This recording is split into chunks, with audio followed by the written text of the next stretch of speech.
Hi there, and welcome to TFR This Feels Right. I'm your host, Joel Silverstone, and today's show is a passion of mine when it comes to communication skills, and that is the turning point in the conversations.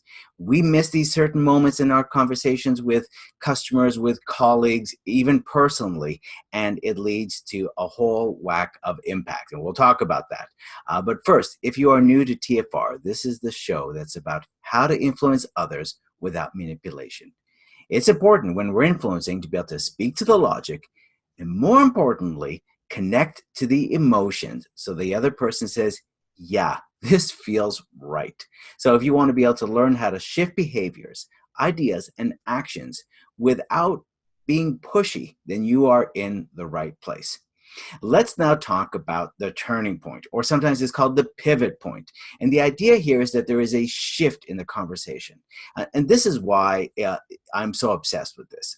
In my over 20 years of working with all kinds of organizations and working one-on-one and working one-on 100, I see the same trend over and over and over again. Whether there be a customer situation or coaching someone, or in a sales situation, or even in presentations, and many times in personal situations, I'll observe there is a moment in that conversation, and it often happens early, and it's, to be honest, it's quite subtle. It's not as overt as we think it is, and there's a clue and cue that has been given by the other person. They're literally handing it to you, and you miss that opportunity to, by listen or empathizing, or be able to shift your attention or intention towards them. And the same thing with ourselves. We often miss the clues and cues that we are giving off, that we are being silent when we need to say something, that we are often speaking too much when we should be listening, that our intention is not in line with our facial expression. So we might be saying, I'm really passionate about this, but your face does not match that. And so you're missing an opportunity that it becomes a turning point in that conversation. So let me expand around this turning point, and I'm going to give you some examples, and I'm going to give you some ways that you can become more aware. Because here is the thing about a turning point in a conversation. We're not ready. That's number one. So stay with me in this podcast, because what you're going to get out of this is some ways to be more ready, to build up your radar. And in the emotional intelligence world, we'll call it to build up your awareness, your self-awareness and your social awareness. What's going on with me and what's going on with the other person. Now, what I want to do first is, here's a great way to look at this. I'm going to take you into the world of acting. And specifically, this is from the world of on-camera acting. This was a game changer for me, this technique, when it came to acting. Specifically, when it came to doing auditions, which is you're on the spot, you don't know where it's going to go. So the only thing that you can be ready with is this tool that I'm about to share with you. And that's what I'd like to call the A and B scene. Now, when you think about acting, we think about it's person has a line to deliver, and they say with an intention, and then while the other person is talking, they're just getting ready to say their next line. Wrong. What actually is happening is, once an actor delivers that line, they now have to be ready to react, not act. I'm going to say this again. It's about reacting, not acting, because an actor has to do this take after take after take. And more importantly, when it comes to on-camera acting, is the camera is right on you. So think about reality television. When reality television is happening, what do we see more often? How is it edited? It's edited in a way that we see the people's reactions. Whether it happened or not for real, we don't know. But they've edited that way because that's what makes drama real. And that's what makes as though people pick up on clues and cues, which doesn't happen in real life. We miss those clues and cues. So here's the way. When an actor delivers a line, the other actor must not look at their next line. So if the actor delivers a line and say, "What time is it?" Obviously the other actor's instinct would be to look at the next line, to be able to deliver that, to please them and deliver that information. But all they have to do is just sit there and actually listen and allow that intention, however they delivered it. What time is it? What time is it? What time is it? And allow them to react in that. How did they feel? And then they're allowed to look at their next line. And so what it does is it trains the actors to listen and to be in the moment.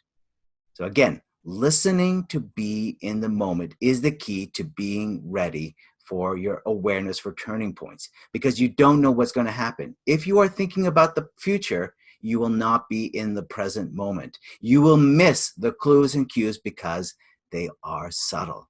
If you're thinking about the past, if you're thinking about the judgments you had about the other person, the assumptions you had about the other person, or the assumptions about this conversation, then you will miss the subtle clues and cues. So again, to recap what this exercise is, one person says a line, the other person is not allowed to look at their next line. They don't know what the script is going to be about.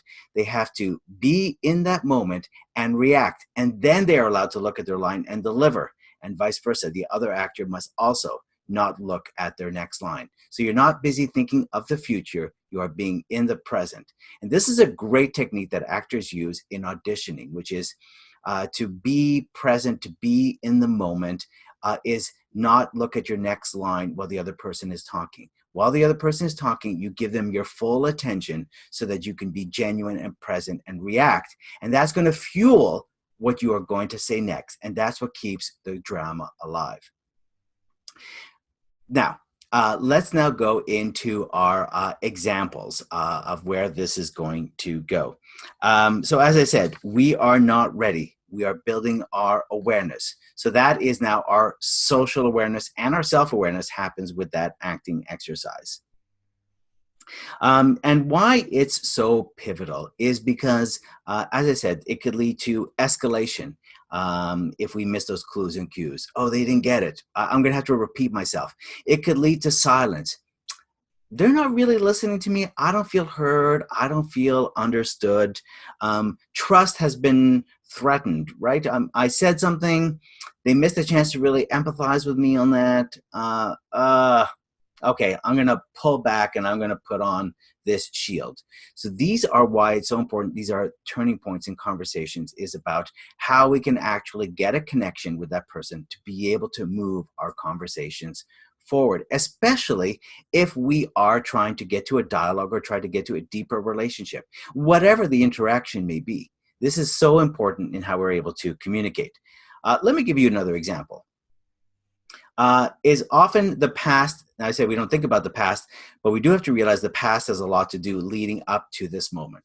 So let's assume that you are at your desk, you're busy typing away furiously, you're trying to send off that last email, it's Friday, 5 o'clock, and you're trying to think of the words, and you get a message flashing across your computer, and it says, hey, we need to talk. I'm going to be out of town all weekend. But Monday morning, 9 a.m., let's set up some time to talk about this. All right, and I'm signing off. I won't be checking my emails. I'll talk to you Monday at 9 a.m. Wow, can you imagine how you are feeling right now? Your self-talk is going into overdrive. Your adrenaline is spiking. You are busy playing out all kinds of scenarios.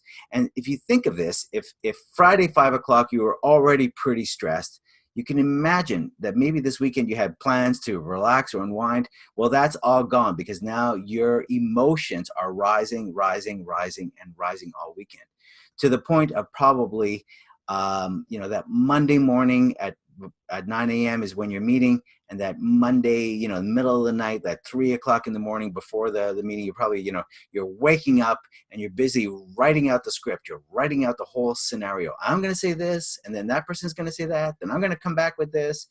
Then I'm going to say this, right? You're already writing out the script, which means A, you're not going to be present because you've already written out the script. You think of how it's going to unfold. So that's mistake number one.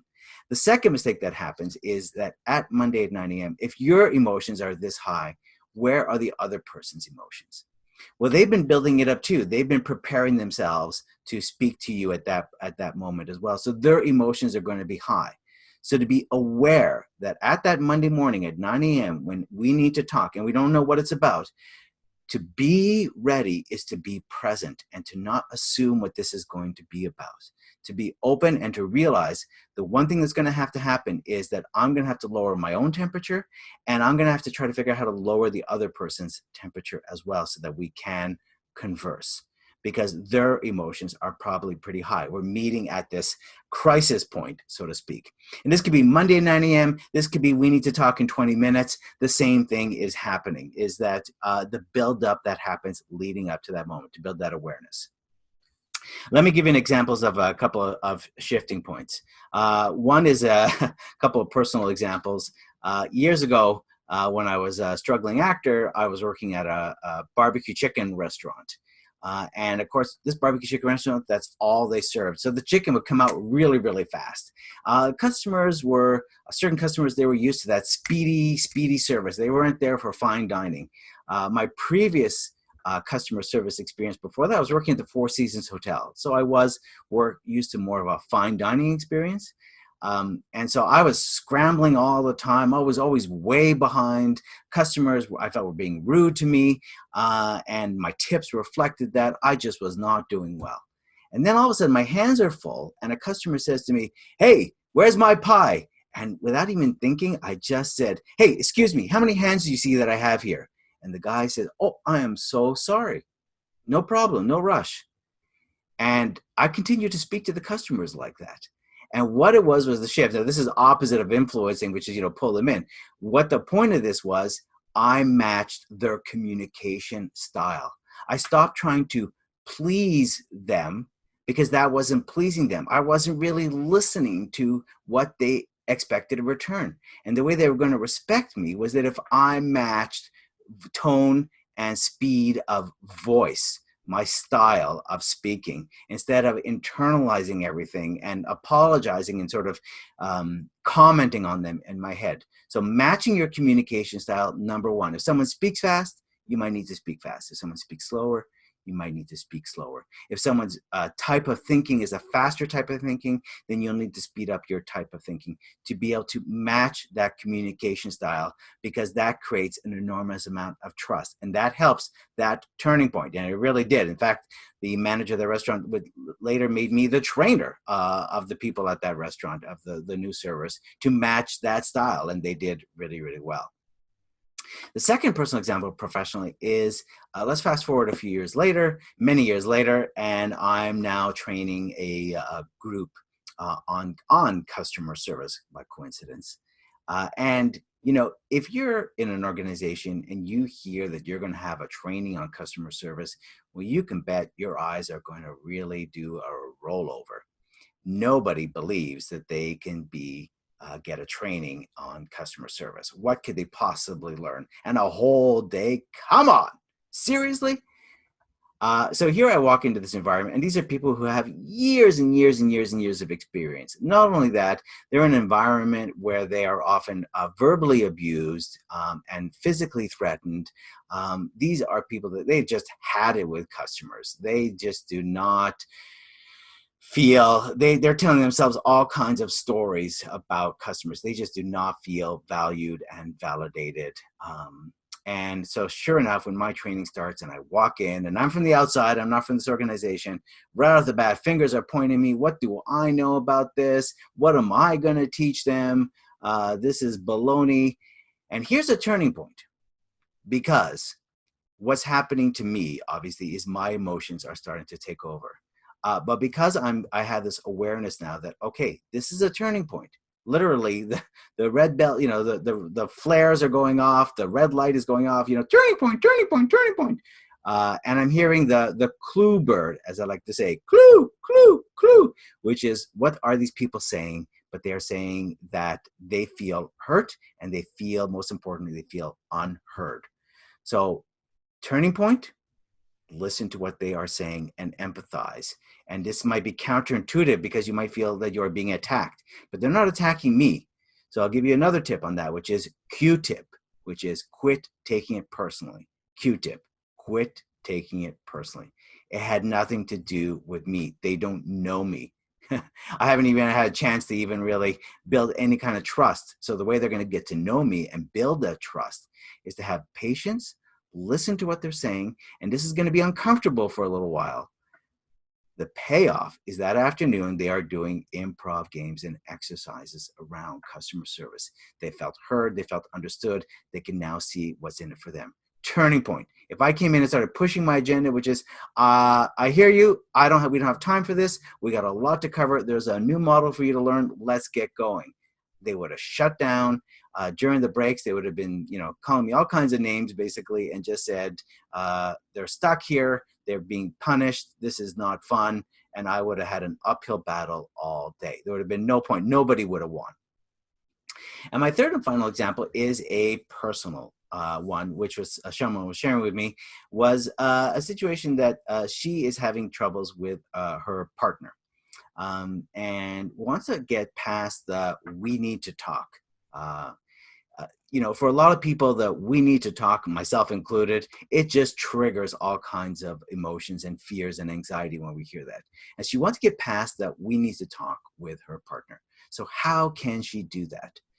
Here's the situation. They have been together for a while, and the partner is not really listening to our person here. She's just not feeling that she's being listened to and feeling understood. So how does she get that turning point? Because if she comes into the person and says, we need to talk, they're going to become defensive. They're not going to get anywhere. So one thing was, find a neutral place when it comes to a turning point in a conversation. Find a place that is not your usual place. Like their usual place of comfort was to be at home over the table while they're having dinner. That's their kind of place where they do talk normally. Well, that's their safe place. That's not the place to have a confrontation. So find a neutral place, someplace like going for a walk or you're driving, that neutral place. Second thing is, instead of we need to talk, why not accentuate genuinely what are some of the positives about this person? What are the things that continue to attract you to this person, or you like about this person? And so that he volunteers and he uses his background in science to help others for what he volunteers with, and he continues to exercise, quite often and regularly, and those things impressed her. So why not share that with him and just start off with that, so that he feels that there is caring in what she is saying around the we need to talk. So if you start with the positives, this is what I think, really is so impactful about you, is, what I like about you is that you continue to do this and this and this and this. And then ask him a question, how do is this still of interest to you? Are you still motivated by this? Have a real dialogue, and then make it about yourself, but not point the finger. So the instinct is to go, what drives me crazy about you is that you're not really listening to me. Then that becomes another turning point in the conversation. So the key here is make it about yourself. I'm not feeling heard. And I know this is something that maybe I haven't quite expressed in the right way. So don't blame the other person. Take some of the focus away, which is shift it towards yourself, how you are feeling, and share how you are feeling, and name it. What is it? Not the circumstance, I'm not being heard, but what is the emotion that you are feeling in that? So I'm not feeling heard, which is making me feel discouraged, unloved, uncared for. And when you make it about that, it's not about the other person. You're not putting them on the defensive. So let me wrap up the turning points here with A, being present. 2, finding a place of neutrality when you have something difficult to say, whether it be professional or personal. Going for a walk, obviously virtually, it's going to be a little bit more difficult if we are still in the virtual world. But again, if there's setting some context of creating safety when you can, in no matter what way that you are delivering this, goes a long way to that turning point. Most important is about being ready. So being ready of listening, because you never know when a turning point is going to happen. Listen for the clue bird, as I like to say, and the cues. What is any kind of body language that you're seeing, especially if body language is not matching the words. Someone is saying, this is really important to me, but the face is not matching it. Well, then that might be a cue that something is amiss. So that's a chance to pause and reflect on that and explore that a little bit further. So the acting techniques: be present. Don't think about the future. Don't try to write the script or read the script as to where it's going. Do think about the past before you walk into it, which is to help you be ready for that moment. It's the only reason you're thinking of the past is to be ready. Where are the emotional temperatures at that moment? Make this about yourself and try not to fall into the you trap, which is, this is you. You are doing this to me. It's how you are feeling, and name the emotion. I hope this has been helpful for the turning point in the conversation. I look forward to your thoughts, and if you have questions or comments, you know where to reach me. Connect with me on LinkedIn or email me, joel@joelsilverstone.com. I'm more than happy to discuss this further around turning points and see how we can help you or your organization to make those turning points no longer, and make those turning points towards the positive and not towards silence or escalation. This has been TFR, This Feels Right. Thank you so much for listening to us today, and we will see you next week.